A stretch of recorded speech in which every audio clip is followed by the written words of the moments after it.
They're stinky, leaky, and a major source of planet-warming gases. Scattered all across the US are an estimated 2 million abandoned and orphaned oil and gas wells. Abandoned because maybe they stopped producing or their operator went bankrupt. And orphaned because maybe no one knows who operated them in the first place. Left to languish, leaky oil at the surface, polluting groundwater, and worst of all, emitting methane, a potent greenhouse gas. But what if these wells could go from a source of pollution to a climate solution, from storing clean power to generating it? These little orphan wells could have a brighter tomorrow.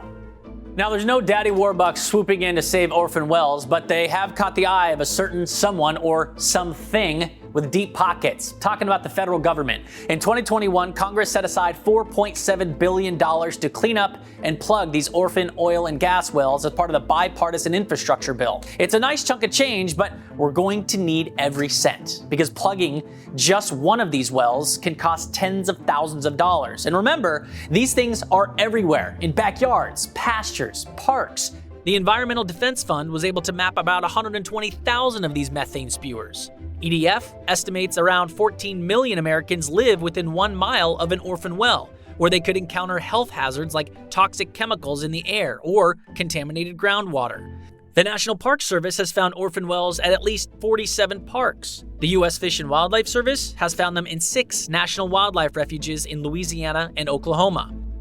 But good news, there's progress on the plugging front. Texas was the first state to put those federal dollars to work. Hundreds more have been plugged across several states. And it's not just government work. Nonprofits were getting in on the cleanup action too. Some, like the Well Done Foundation, are plugging wells courtesy of philanthropic donors and corporate sponsors. Others, like Climate Wells, offer carbon credits for plugging oil and gas wells. Carbon Wells is focusing on sites in Latino and indigenous communities.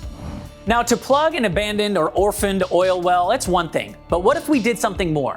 So we are bringing a solution that creates a cleaner, better well compared to just filling it full of cement and cutting its head off, which is sort of the status quo solution. That's Kemp Gregory, CEO of Renewal Energy. Renewal wants to take idle wells, the ones on the verge of being abandoned, and turn them into gravity wells, aka giant batteries for clean energy. But how? We're really just taking these wells and turning them into really deep holes. Well, here's the process. Renewal finds an idle well, removes the pump jack. That's the thing that everybody sees nodding up and down when they drive by. And the tubing. Which was sort of the straw drinking the oil. Then they fill the well with a big old plug. In our prototypes, we have a 100-foot cement plug at the bottom of the well. So we don't interact with the oil and gas in any way. And then we install a weight. A weight made from repurposed oil-filled tubing. Connect that weight via wire to a regenerative winch, and we move the weight up and down, converting potential energy to kinetic to electrical. We're basically a very large mechanical battery. A battery that lets gravity do all the work, and this system can store energy from wind, solar. When there's a surplus, they send it back to the grid when the demand is high.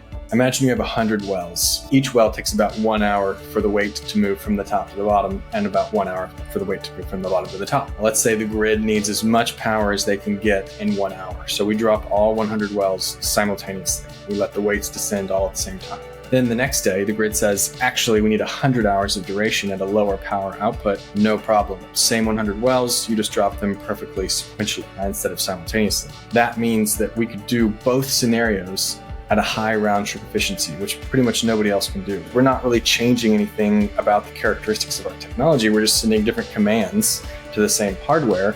Renewal has a prototype operating right now in California with plans to install their first commercial device by the end of 2023. We help the oil and gas industry clean up the problem it created, and we create renewable energy storage so that wind and solar can ultimately gain market share, and we can really run a grid that has very little to no fossil fuel sourcing. Both sides like it. We like being there. We want to sort of live in that place where we're doing good for all involved.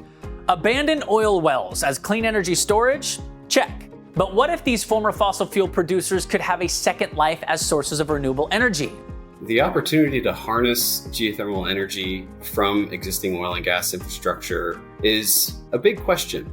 A question Dr. Kevin Jones and the U.S. Department of Energy are trying to answer. With the Wells of Opportunity initiative, the DOE is exploring ways to use oil and gas wells to harness geothermal energy, heat from the earth. So far, they found it could happen in two ways. Co-production with wells that are still active, Using the waste heat that's already coming to the surface from oil and gas production. or, you guessed it, repurposing these abandoned wells. That would focus on production of heat from those wells, specifically for the use of either direct heat or electricity production. The DOE has selected 4 projects to receive up to $8.4 million in funding as part of its Wells of Opportunity Re-Amplify program. In some projects, we are looking at wells that may be abandoned soon, and we're finding other uses for them. Uses like heating up hot water to provide heating and cooling for 2 schools in Oklahoma, or using geothermal heated organic fluids to generate energy. And these wells are specifically designed to pump fluids out of or into the subsurface, which is exactly the sort of thing that we want to do for geothermal energy. It's also something workers in the oil and gas industry have been trained to do, making geothermal energy a great green option to put that drilling expertise to good use. It's a tall task, not just tackling all these abandoned oil and gas wells, but preventing future orphan wells too, so we don't make this problem even worse. But with some good old American ingenuity and a fortune like the likes of Daddy Warbucks, these orphan wells' hard-knock life of spewing greenhouse gases may soon be coming to an end.